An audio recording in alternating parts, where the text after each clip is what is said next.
Hi everyone, happy new week and happy book club day. Also, we need to talk about, sorry, there's just like a random strand of hair on my head. What the hell is going on with all the resubbies? Hobbit, thank you for the tier 1 for 4 months. Tej with the tier 1 for 10 months. Aline with the tier 1 for 10 months. Camel with the tier 1 for 10 months. Charlie with the tier 1 for 10 months. B with the tier 1 for 10 months. And Rhiannon with the brand new tier 1 subby. Thank you so much. Today's stream is going to be a little bit different because we are doing our book club discussion. Oh, Aline, I have like no commands here, Queen. Other than current and book club, I don't think I've got any commands. I basically didn't enable a lot of the chat commands here, only because I thought it'd be quite distracting for people. If like people are trying to work and the chat's like going boom, boom, boom, boom, boom with commands. So I didn't enable a lot of them. I just had some like a few information ones. But we're going to be doing book club discussion today. I'm actually not going to stay live afterwards, only because my team are playing in VCT, guys. And also I didn't get any time to spend with Sam yesterday, because obviously we were live for 10 hours. So it's going to be like a book club discussion, wheel spin kind of stream. But guys, do I have some thoughts on this?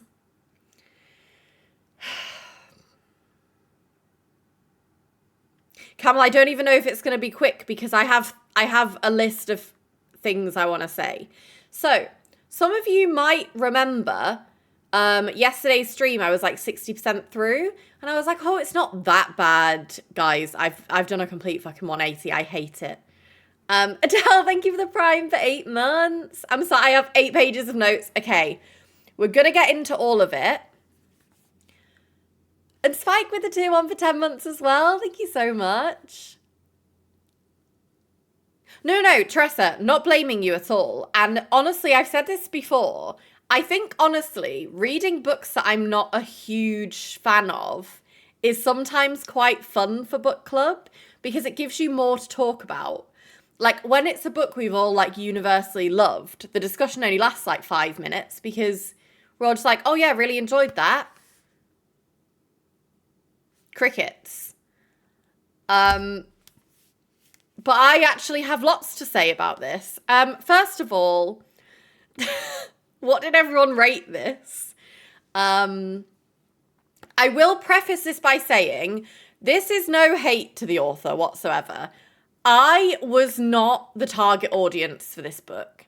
Had I been like 15 years old and in my romance era, maybe I would have liked this.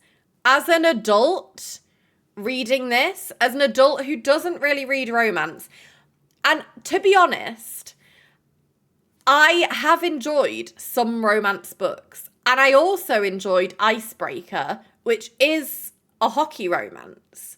So, and like figure skating romance. So it's not that it's impossible for me to be pleased by this, but I gave this a 2.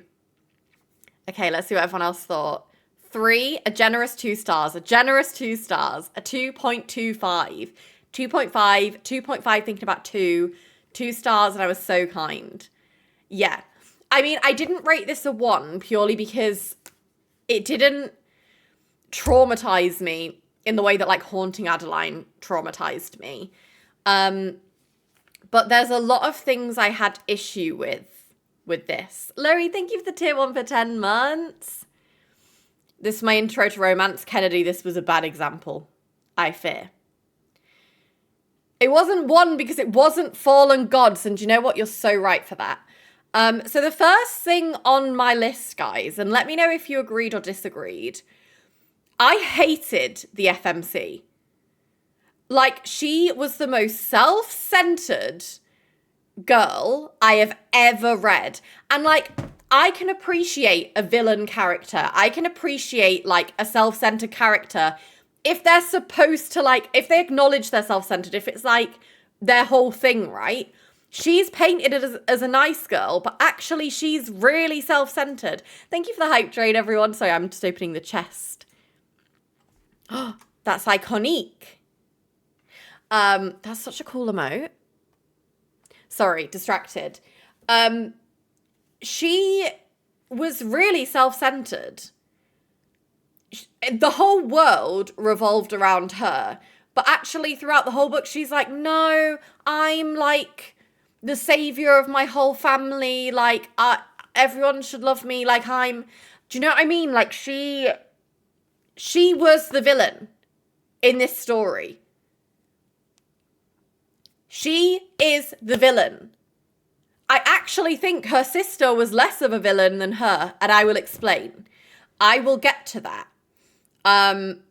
First of all, the realisticness, the realism of this book threw me off because I did not believe anything that happened in this book. Because what do you mean? Am I expected to believe this 16-year-old girl who's apparently got 250k followers overnight, by the way, just because she kissed a boy? You expect me to believe that she is financially supporting her entire family? Her entire family's buying like designer goods from that one brand deal she's had for a fucking sports headband. Guys, this is not how influencing works. First of all, when you do, like, bear in mind, I'm like not an influencer. You don't get paid from a brand deal as soon as you do the post, babes.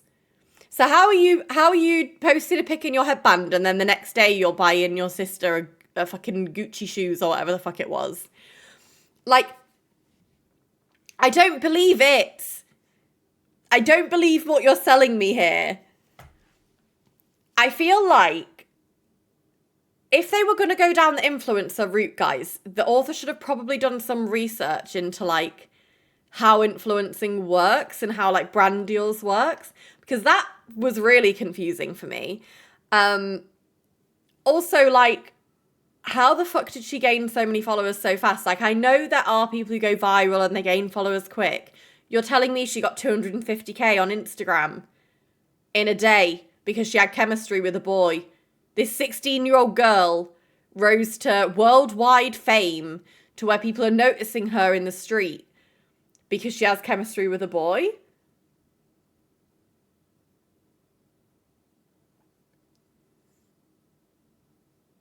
Also trying to separate her finances, and she was told she has to like divorce her dad. Yeah. First of all, nobody in that family is real to me. Like, this, like, 18-year-old girl just randomly going into a shop and, like, tapping a card and getting some fucking Gucci shoes was not realistic to me. The dad, like, I know, obviously, there are parents that, like, exploit their children financially. But am I really supposed to believe her whole father's plotline? Because I don't. I didn't understand his character at all. He had no, like, sort of substances character other than he spent all his daughter's money. Confusing. So anyway, that part of the book I did not understand whatsoever. Number two, and probably the biggest reason why I feel like she is the biggest villain in this book, more so than her sister, is because she fake dates her sister's ex-boyfriend, who her sister is obviously still in love with, without any conversation with her sister.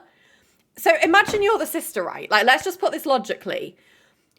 You're her sister. You've worked your entire life to be a figure skater, right? You're in the Olympics right now. You've just had your hopes and dreams shattered because you've had a fall on the ice. So you've not got the medal that you were destined to win.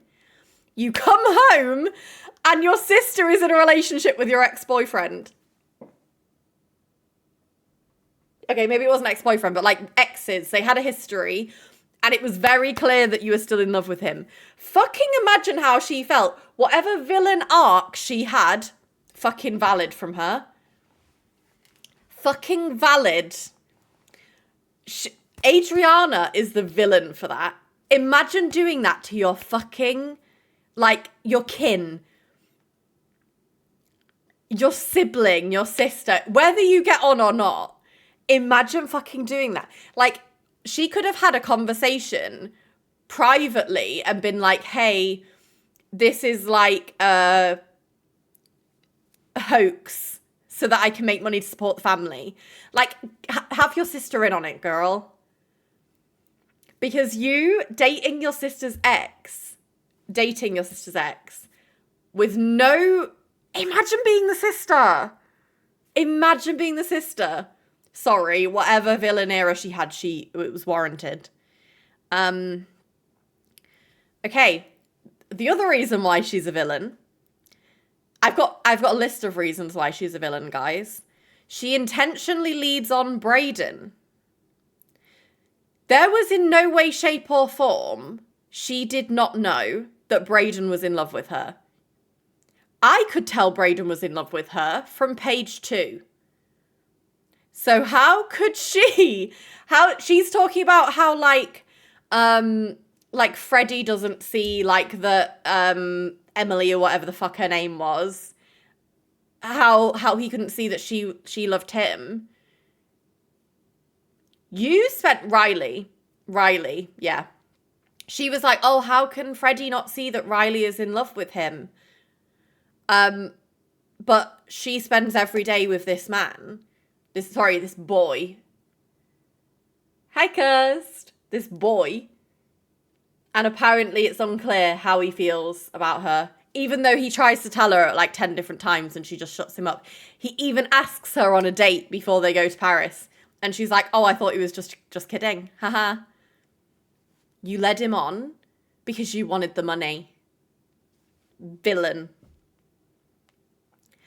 She also, despite saying that she like didn't lead him on, asked for an exclusivity clause with Brayden when they were making their agreement.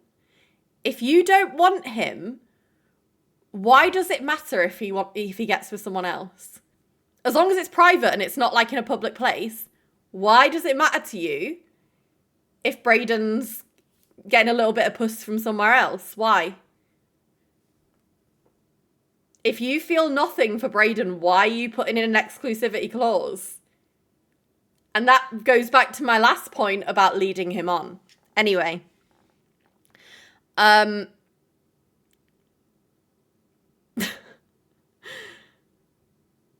My final reason of her being a villain was the fact it was this one scene towards the end of the book where she throws it in her sister's face. Her sister, who she's just like started fake dating the boy that she's in love with. Same sister.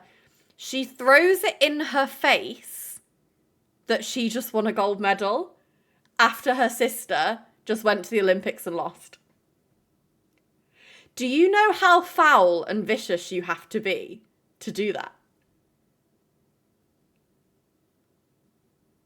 She says something like, and I don't know what the exact like quote was, but it's something like, I just won a gold medal, I should be celebrating.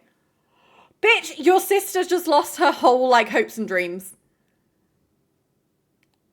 Yeah, she's like, get good, remember how you fell on your face twice? Do you know what I mean? She's fucking evil, guys. She's an evil, evil girl.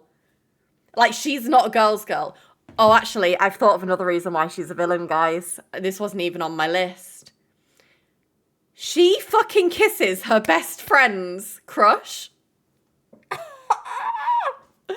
She knows that... Wait, what was her fucking name again? Riley. She knows that Riley is, like, fancying Freddie. So what does she do?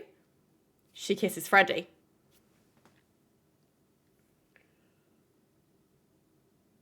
She kisses Freddie while she's in an exclusive relationship with Brayden that she asked for exclusivity for. Guys, she's a villain. A villain!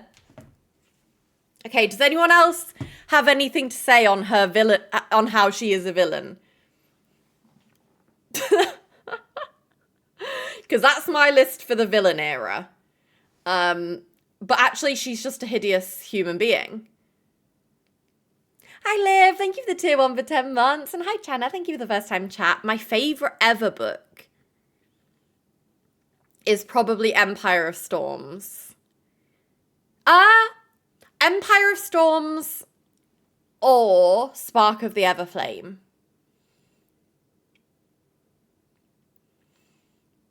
Hi Flash. I did appreciate her acknowledging not like other girls isn't a compliment. My God, I hated everyone. But she was the biggest pick-me. So her saying that like not like other girls isn't a compliment is then null and void to me because she is the biggest pick-me I've ever read about. Yeah, the fact that her only personality trait is that she's taller than the average woman and has bigger boobs than the other girls. It was giving like, oh no, it's just so hard because my boobs are so big and I'm so perfect and fuck off. Fuck off, we get it, you've got big tits. We get it, you've got titties. Yes, Spark of the Everflame is by Penn Cole. And hi Disco, welcome in. Okay, so that was the thing about her being a villain. I also, guys, just can't deal with the teenage romance. Again, I don't think I'm the target audience for this book. I think I'd need to be at least 15 years younger. No, maybe not 15. How old am I? 27. 12. I feel like I need to be like 12 years younger to actually be invested in anything that happens into this book. I think if you were like 15 years old, and was like a romance girly, like you love like The Kissing Booth on Netflix, I feel like this would be for you. Any other demographic, I don't see enjoying this. And to be fair, one of the top reviews of this book was ha ha ha ha ha ha ha ha ha. So they weren't wrong. I can't understand because everything, as soon as I figured out that they were 16, everything in their life was so trivial to me. I was like, oh, you think that's the love of your life? Do you know what I mean? Like, you've lost me now. You've fucking lost me. What do you mean that's the love of your life? I think Brayden was 18, yeah. I think she's 16, he's 18.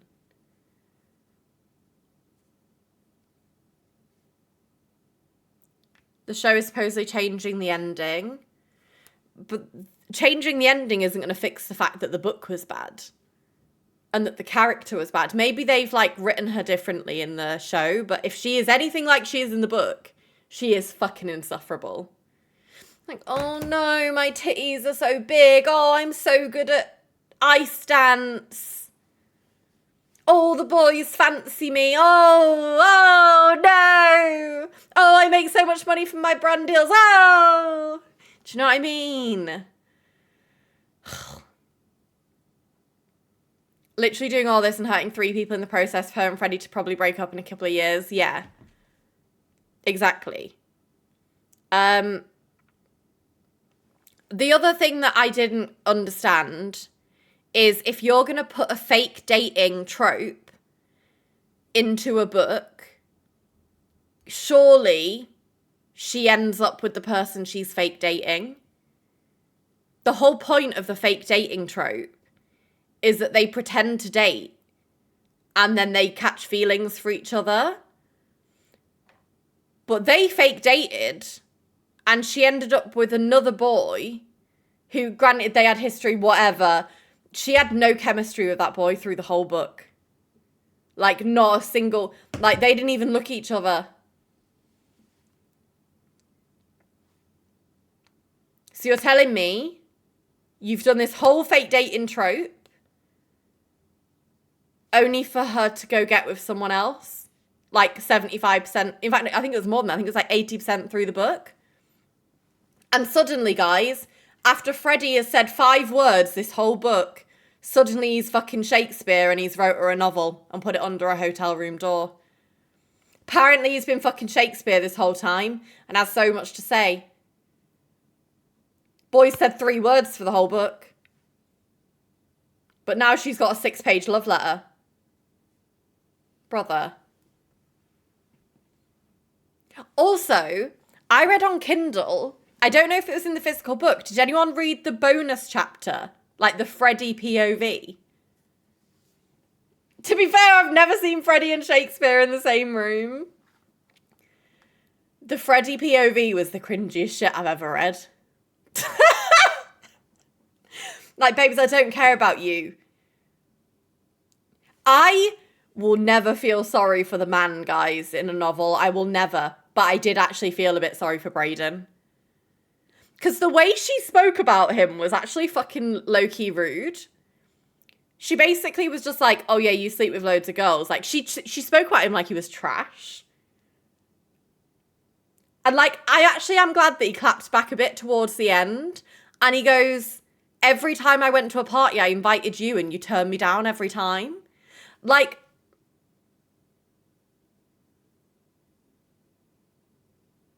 I feel like our perception of Brayden was actually not who Brayden was.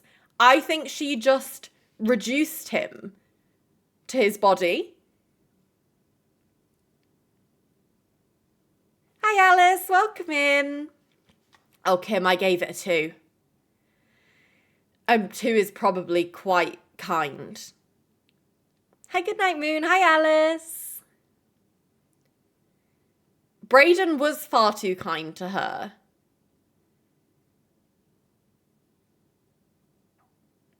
But also, she's evil because even when she knew she wanted to be with Freddie, right, she was like, oh, maybe I should kiss Brayden on the cheek. Oh no, probably a bad idea because he loves me so much because I'm so good at ice skating. Fuck off. I think, honestly, most of my issues with this book lies with her. Like, most of.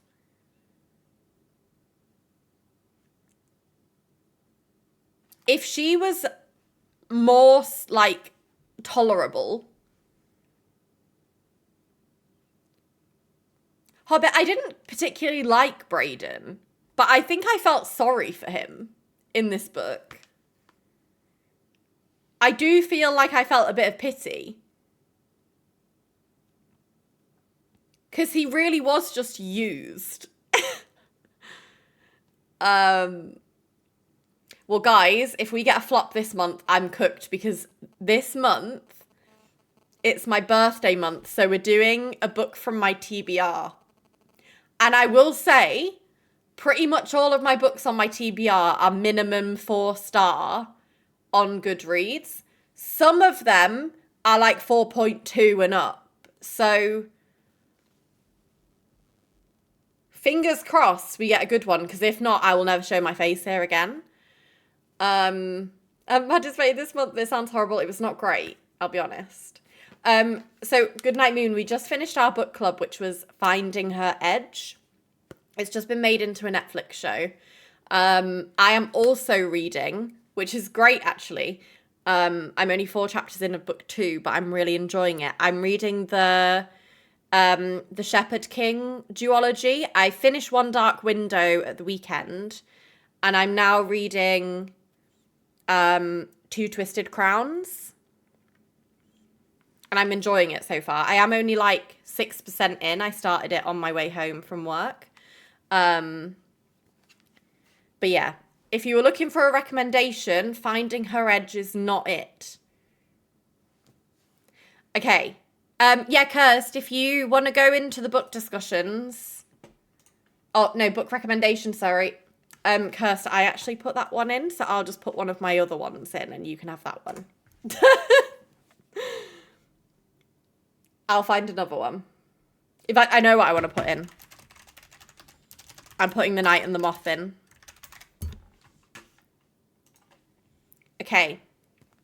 This is the current options.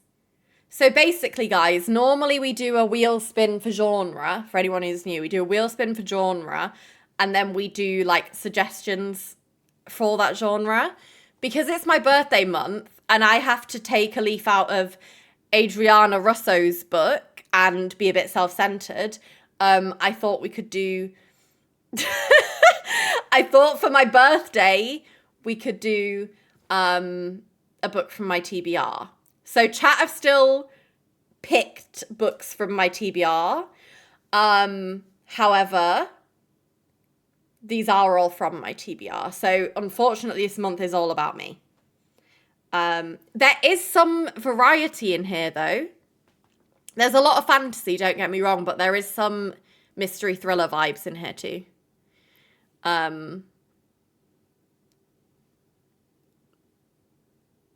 Wait, you ended up hating Catabasis? No, you said you were liking it the last time I checked. Babel was my least favourite book of 2025. I've heard such mixed things on Babel.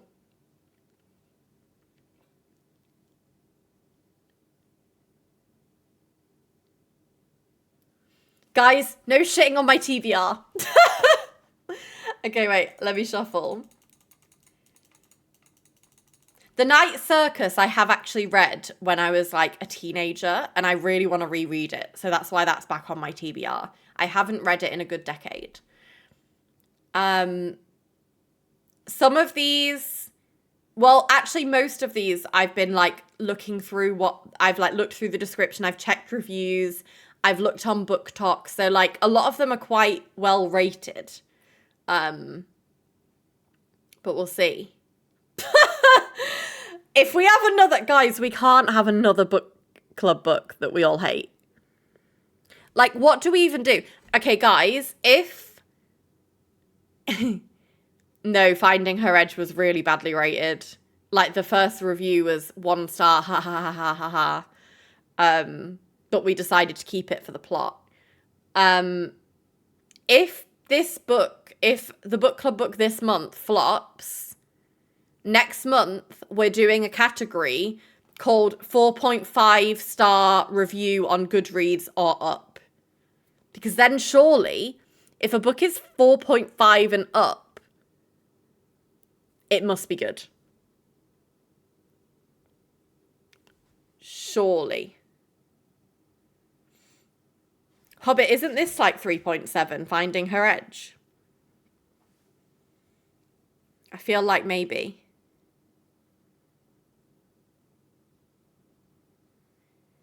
Fallen Gods was like okay rated, I think. Oh no, this was 3.23.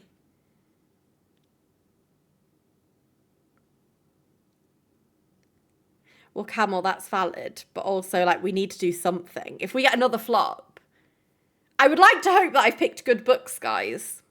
But obviously, I've not read them, so... Wait, what was Fallen Gods?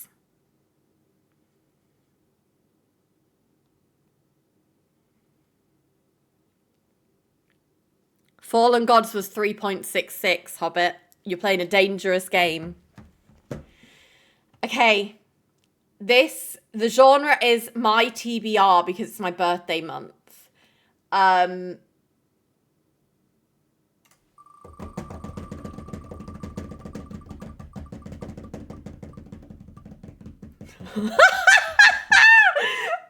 is literally gonna scream.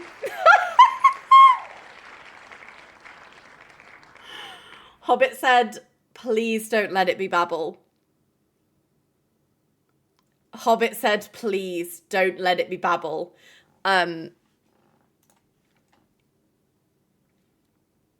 we're reading Babel.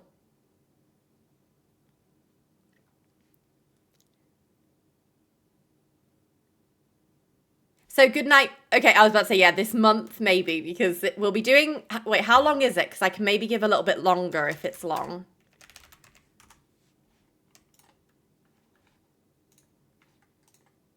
Guys, do you want to know what's actually kind of funny? We did our IRL book club wheel spin on Friday, and we spun historical fiction.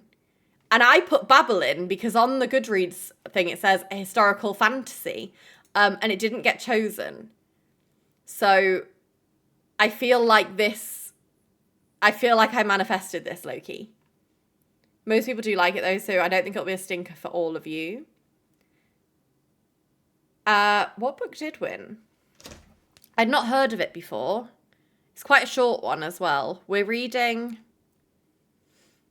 Let me see if it got put in the chat. I think it did.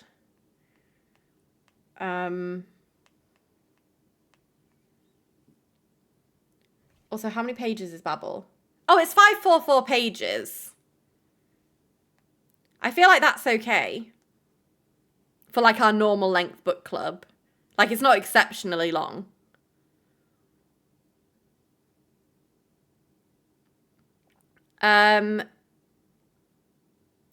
The book club book we're doing is The Remains of the Day by Kazuro Ishiguro for our IRL book club. Let's have a look at Babel. I am excited to read this. It's been on my TBR for a while. £4.99 Kindle edition, guys. £4.99 Kindle, £7.75 paperback, £12.48 hardcover.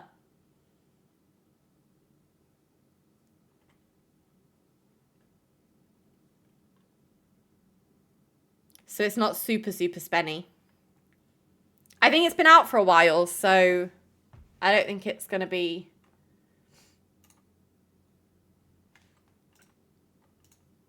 Wait, let me put... Oh, wait, let's figure out a date. Meg, my TBR is overflowing. You were meant to put in Shield of Sparrows to go down. Guys, I've been saying I'm going to read Shield of Sparrows for 6 months, and I still haven't read it. I will be Kindle reading it, though, because it is low-key quite massive. I saw it in the bookshop I went to last weekend, and I was like, I don't want a physical read that. Okay. Let's have a look at dates. What date is it today? Monday the 9th.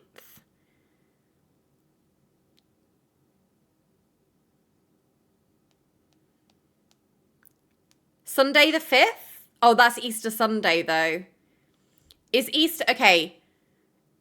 Be honest. Is Easter Sunday going to be difficult for people if we do it in the evening?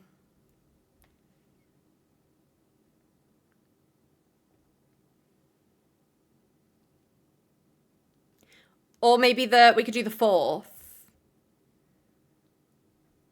The Saturday.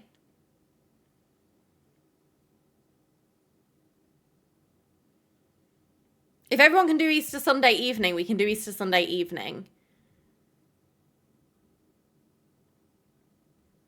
I just know that like a lot of people see family and stuff during the day. But if we do evening time, no problem if in the evening. We could have, oh my God, we can have Easter eggs together. We can have Easter eggs and book club discussion. Thoughts? Yeah, Rhiannon, I always do book club on evenings because we have some like NA girlies, NA time zone girlies as well. So I try to keep it at like a time that fits like most people. Okay, let's do Sunday the 5th of April then. And it'll be sometime in the evening. I'll confirm time closer to the time.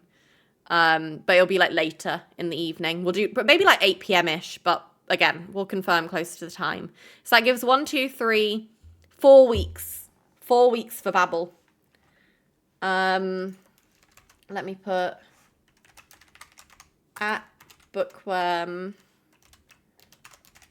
March book club pick Babel discussion Sunday 5th April and an emoji.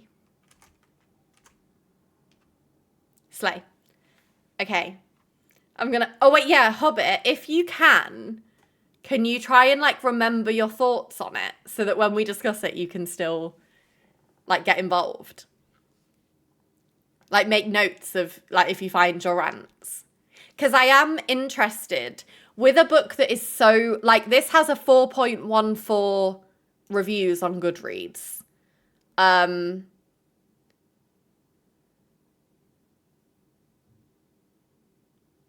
But the reviews are mixed, to be fair. For something so highly rated, the reviews are mixed. Saw that this was the nerdiest book I've ever read, and I loved it. I do think R.F. Kuang has a lot of like books that are like mixed reviews, right? I feel like all of them people either love or hate. Because Catabasis I've heard mixed on. Babel I've heard mixed on. There's another one that I've heard mixed reviews on. She's very interesting conceptually. Yellowface, yeah. But there's another one. Maybe it was Poppy War. But I feel like I've never seen... Like, it's not like everyone loves them or everyone hates them. They're such a mixture, and I find that exciting. Because I think, although as much as I said that it's like, you know, doing a book club of a book we don't like is fun, I think it's even more fun if some people love it and some people hate it. Check the pic I sent. Where did you send?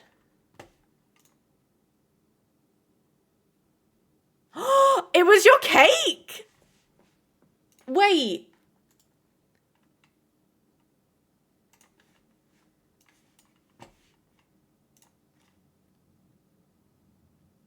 Guys, it was Aline's cake.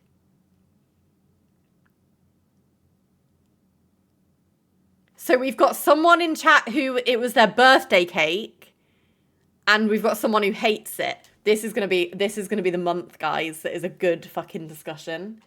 It's gonna be good. I haven't read Alchemized yet. It is on my list, and I do keep promising Camel that I will read it, and I haven't got round to it yet. Oh wait, yeah, shall I read the description of Babel? I actually haven't yet. Okay. This was up for Reader's Favourite Fantasy in 2022. From award-winning author R.F. Kuang comes Babel, a historical fantasy epic that grapples with student revolutions, colonial resistance, and the use of language and translation as the dominating tool of the British Empire. Tradutor tradiator, an act of translation is always an act of betrayal. 1828, Robin Swift, orphaned by cholera in Canton, is brought to London by the mysterious Professor Lavelle. There he trains for years in Latin, ancient Greek, and Chinese, all in preparation for the day he'll enroll in Oxford University's prestigious Royal Institute of Translation, also known as Babel. The Tower and its students are the world centre for translation and, more importantly, magic. Silver working, the art of manifesting the meaning of lost in translation using enchanted silver bars, has made the British unparalleled in power, as the arcane craft serves the Empire's quest for colonisation. For Robin, Oxford is a utopia dedicated to the pursuit of knowledge.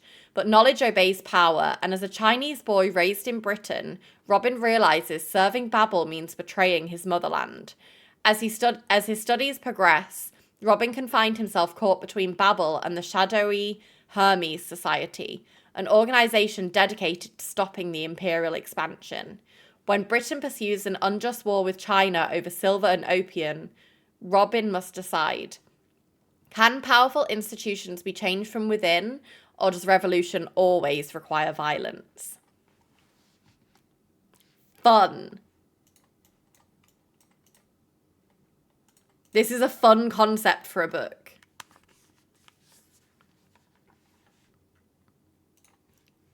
Okay.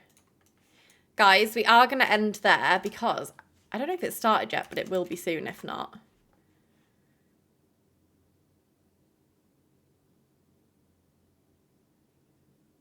Okay, yeah, PRX is going to start in a few minutes, so let me send you guys over to Freya because she's reading. And I feel like it's rare that we end earlier on this channel than Freya ends on her reading channel. So let's go show her some love. I don't know what she's currently reading. But let's go show some love. I'll be back live on this channel at the weekend. Saturday and Sunday there'll be reading streams. Thank you, Spike. Yeah, because we ended up playing Fortnite till so late, I actually didn't like re-show the top or the garden. So I will do that tomorrow on stream.